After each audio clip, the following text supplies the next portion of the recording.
What up? This is Rama Screen, covering movies and TV and entertainment. How's it going, everybody? And I'm here with director Lisa Dapolito, and she's the director of this new documentary feature, Love Gilda, about the late great comedy icon Gilda Radner, opening in theaters September 21st. So, congratulations, Lisa. Oh, thank you. Thank you so much for having me here. Now, obviously, I was not around when Gilda was at the height of her popularity, but in college, I watched this, SNL best of DVDs with my friends. Of course, that's how I come to be a fan of hers. Talk a bit about were you always a fan of Gilda Radner's, and what is it about her that made you want to make her the subject matter of your documentary? Well, I knew who Gilda was, but I couldn't say I was a big fan, to be honest. Okay. I mean, I knew her characters, I knew she was funny, but I started volunteering at Gilda's Club, which is a place for people with cancer in New York City. And I would interview the members of Gilda's Club, and they would talk about Gilda. So I read her book, and I really thought she had this really interesting legacy that she's one of the top female comedians of all time, but she also really helps people in a very different way. And she's very influential still to this day. I want to ask you about those letters that are featured in this film. I mean, how did you come to? I mean, how did you get your hands on those letters? What was your reaction when you first read them?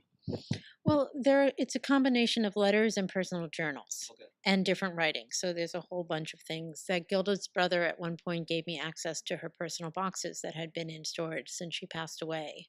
So reading them were, I mean, amazing and really emotional, and but you could see Gilda's humor in everything. In the letters, a lot of them were letters she had written her mother, and you could just see that there's always a sense of humor. Even when she's going through dark, really intense things, there's some sort of funny side to it.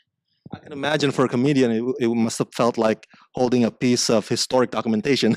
I mean, the celebrities featured in this film, what was their reaction holding those letters?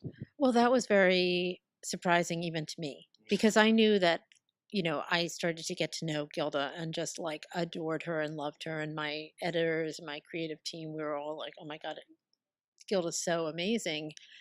And the first person I interviewed was Amy Poehler. And when I showed her Gilda's diary and I saw her reaction, it was just wonderful. I mean, all the Bill and Maya Rudolph and Melissa McCarthy, and of course Amy and Cecily Strong, their reaction to actually touching something that was Gilda's really, showed me that they loved her. Like you always hear about comedians or people saying, I was so inspired by so and so. But when you saw their reaction to Gilda's personal writings, it was pretty amazing. Before I move on to the next question, so this diary or this journal, I should say, where, I mean, is it archived now? Where is it at? Well, there's several journals, and they're all transcribed and digitized. And at some point, we're looking to figure out what to do with them. A Gilda Radner exhibit would be great. That would be awesome. There are many faces, famous faces featured in this documentary film. Most of them are current popular stars from the comedy world.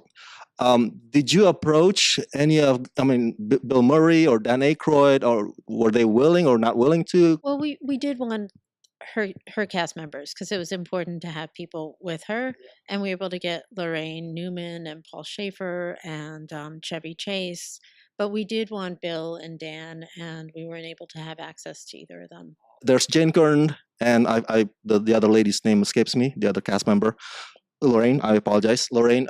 So what is it about Gilda that made her stand out? Because when people say like, okay, the greatest actor of all time is, they say Marlon Brando or Laurence Olivier, that's their North Star.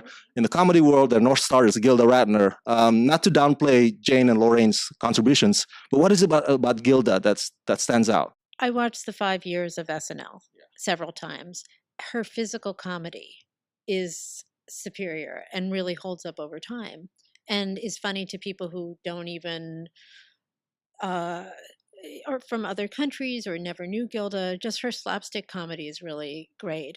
I also think her joy of performing. She loved being with people, and she loved, I think you could see how happy she is. So there's something infectious about it, I think. And I think also another side is that Gilda was I mean, there was something about her that people could identify with, that they could see a piece of themselves in Gilda, maybe, or that she could be like their girlfriend or their friend or their sister.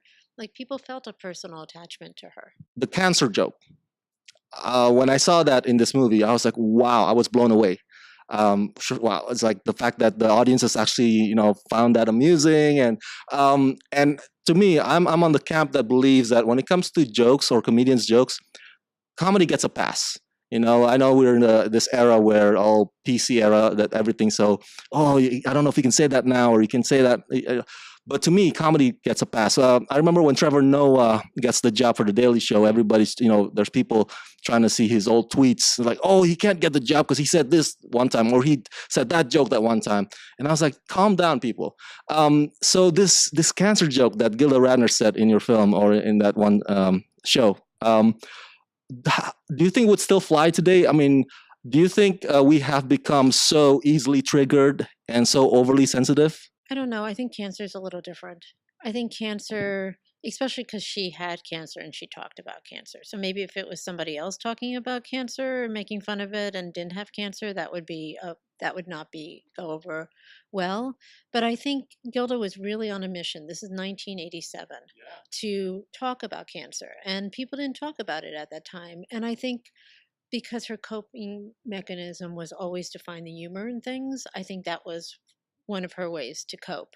But if you go into Gilda's clubs, there's people laugh, there's laughter yoga, there's this sense of fun, there's a making, cancer is such an ugly word and such a horrible disease.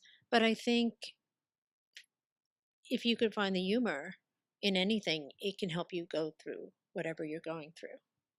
I love this documentary. Were there parts about Gilda's life, maybe some archival footage that you wanted to feature in this film, but you just couldn't get your hands on them, or you just couldn't, maybe for runtime purposes?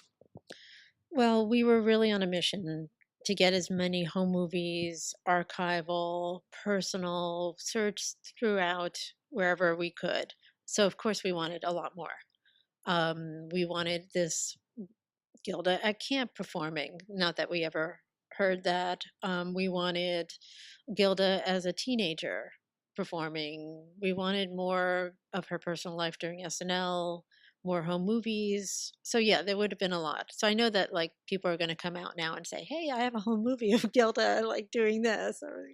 So yeah, that's what we really wanted. As I'm winding down to my final questions, how would today's generation benefit from knowing the story of Gilda Radner? Um, well, what's interesting is most of the audience is people who remember Gilda from watching her or who have discovered her. But the young audiences who have seen the film have really liked it. So I think there's something inspirational about Gilda, her overall story, how she dealt with all the things that were given to her in life.